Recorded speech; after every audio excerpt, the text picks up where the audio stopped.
I think everyone's really excited to play. But, going into the first games are always the games of the unknown.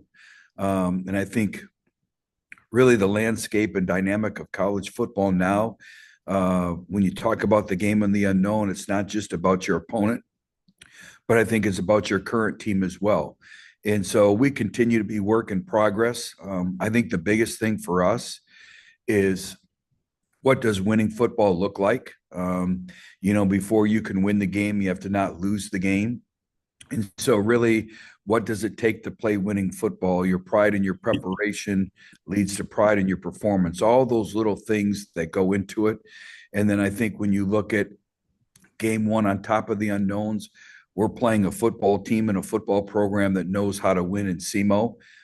They were a playoff team last year. They were a champion in their conference, and they've had success, and their players and their program know what winning football looks like.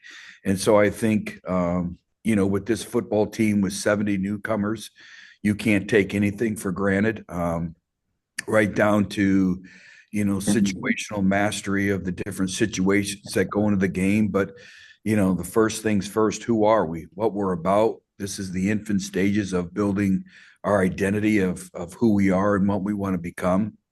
I think we've had a very productive training camp, but again, you're never going to really know until the in-game management comes on. Now there's consequences for your actions, for your discipline, for your details, for your execution. And that's what makes the first game exciting, but also I'll know a little bit more of where we're at after game one and moving forward. We'll open up now for questions. For our media, use the raise hand function. We'll call on you. We'll start it off with Luke Matheson. Coach, in the past, you've always mentioned playing a player-led team, and this is a year that you're returning quite a few guys, your guys that have been here since day one. In that sense, how has this fall camp been compared to previous fall camps where you're really rebuilding, and now this you got some guys on the back? Well, you broke up a little bit, Luke, but I think I understand your question. I think it's a really good question. And I think, everything we do is based off of connectivity and synergy and understanding what it takes to play complementary football and really being 11 for 11 and all that goes into it. And so we've worked really hard on that. But again, you really never know about your team chemistry being a player-led team until really you go through some adversity. Adversity really kind of exposes who you are, exposes your leadership. And all of us in college football are going to really go through the natural adversities that a long football season brings about. So, how adaptable are you to be able to manage those long adversities, those adversities of a season? We've tried to kind of manufacture those throughout the course of training camp, but you really don't know until you have that. But, we worked hard on our connection. I'll give you an example. We had our only day off on Saturday, and I'm sitting at my house and had over 40 individuals show up at my house to go swimming and hang out with each other. So as a coach, you kind of want that quiet time, but that's a good problem. We had over 40 individuals show up at my house. So I think they're trying. I think they really invested in each other. But again, you never really know until you're in it for real. And in a few days, it's going to be for real. Go over to Chris. Hey, Coach, just how do you feel about your offensive line now compared to the start of camp? I know there was at one point you were still trying to work through figuring out who your top 5, 10, so on and so on.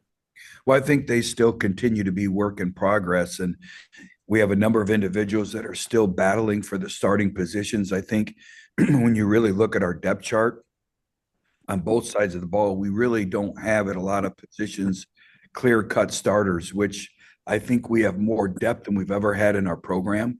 So they'll continue to compete. I think the biggest thing for us is what 5 individuals work well together. But then, like we always talk about, who's your number 6, who's your number 7, who's your number 8, those are every bit as vital as your first five. And so you could never have enough quality depth. I think we've really tried to recruit that. But we still have some position battles, and who knows, they may compete all the way through pregame warmups. And, really a depth chart doesn't mean anything. It's just really who runs out there for the first play of the game.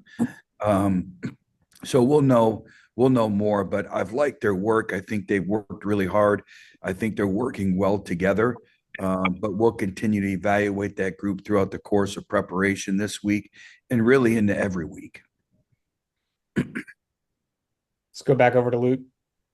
Coach, you touched on SEMO a little bit. What are you seeing out of them that you need to see your guys take care of this week? And kind of a two-part question here for offense, defense, special teams, all three phases of the game. What do you need to see this week that you guys are headed in the right direction? Well, I think first of all, it starts with us.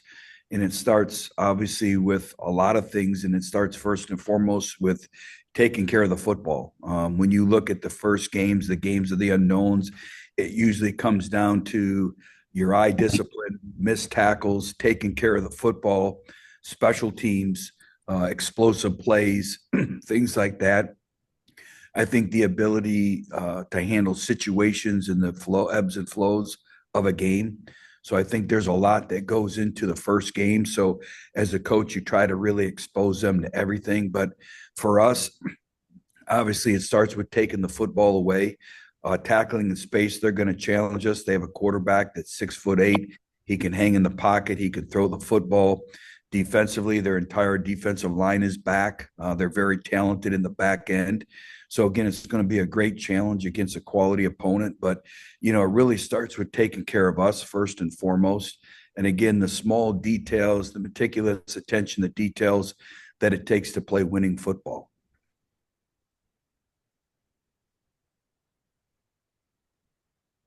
Thanks, Coach Jones. Appreciate your time today.